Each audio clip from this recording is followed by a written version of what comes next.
from you again. You've been good.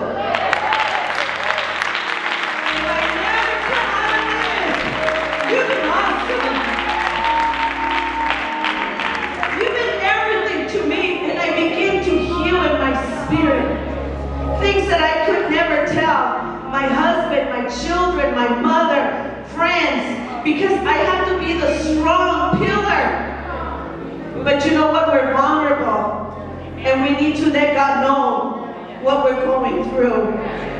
But I just want to share with you, when I went in and I had surgery, and they told me that my gallbladder was as big as a grapefruit, I turned around and I looked at my son Chris, that he went with me through all this. He would stop work, going to school. He was very silent about it, but he would go with me. And I felt his strength and his prayers. He told me, Mom, the doctor says that there's cancer in your blood cells.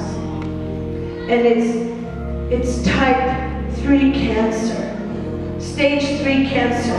Mom, it's somewhere in your body. And I said, well, you know what? I said, well, they can't find it. It's somewhere in your body. And God is telling me that they're going to identify it and take it out. As I went in through the surgery, they said that it was all in the gallbladder, but look at how God is. They took the cancer out whole. And the doctor says, I never have taken something whole. I've always sliced it, cut it, dissect it, did what I have to do. But he says, I remember your faithful word. Hallelujah. You have to speak the word. It needs to be a living sound in your body as a great God. You need to wake up with this word. You need to memorize this word. You need to quote this word. Forget a bunch of cliches that you've heard all your life and say, oh, how great thou art. Great is your mercy, oh God. Let that word be in your mouth. I didn't even remember I told this doctor these words.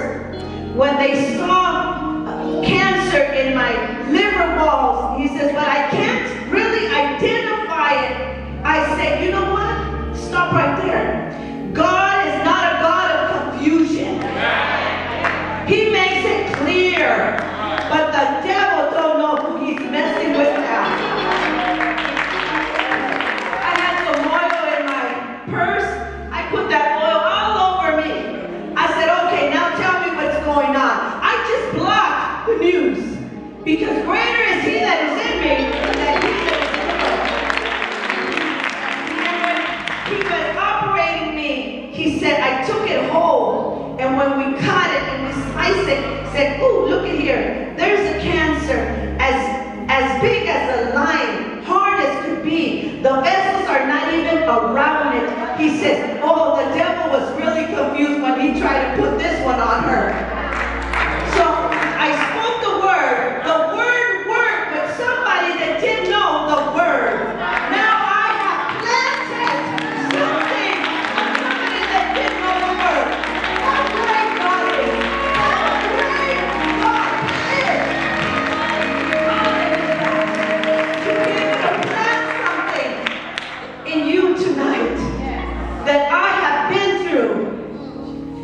It wasn't easy. Now I have the aftermath of the financial stress. During that time, they cut our pay 10%. My husband and I work for the same company. They cut our pay. Oh, we'll be able to make it. You still feel comfortable. This company paid our health insurance. Now we have to pay 50% of our health insurance. We are short $1,700 a month. But God is able. God is able. He's met everything. I said, you know what? I am here to encourage you that you are the word of your testimony. What is your testimony today? What cancer are you bothering yourself from worshiping God? Sometimes it bothers you to hear what God can do through a song. That is nothing about what you're feeling inside But I have been a first lady for 28 years. I was a first lady before they said it, the name first lady. I was an armor bearer before there was armor bearers. Okay? I had to do it all.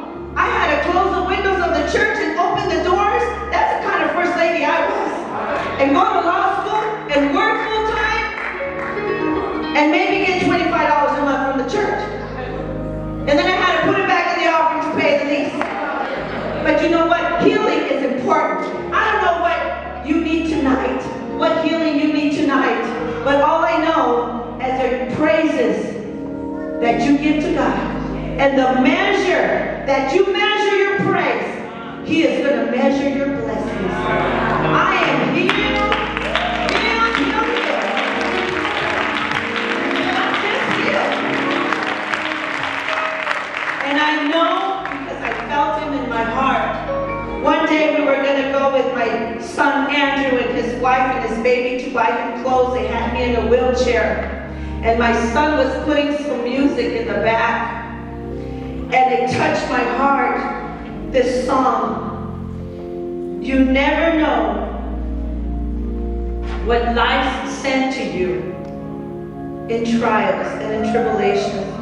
Because He never offered you a valley without fire. He never offered you that.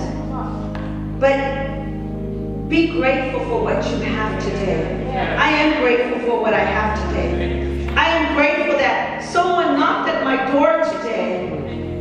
That's why I was late, that needed a word from God. You see, you can be a magnet everywhere you're at.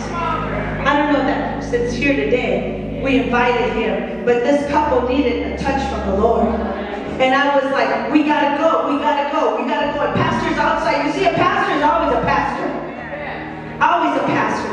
But I just want to share with you this. Don't let nothing in your spirit corrupt your praise.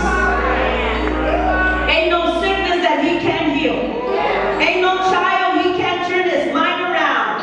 Ain't no husband that He can't save. Ain't no nothing under this earth that He hasn't heard of that He can't do. Nothing is impossible for Him who believes. Nothing is impossible for Him who believes. Nothing should stop you from coming in with praises in your heart. Nothing should prevent you from giving a word to somebody of encouragement. Nothing should stop you, and nothing should separate you from the love of Christ. Nothing should separate you, because what did I say? Ain't no demon on this earth can move what He created. The heavens and the earth. And I'm part of that seed. I don't know about you, Pastor, but I'm part of the seed.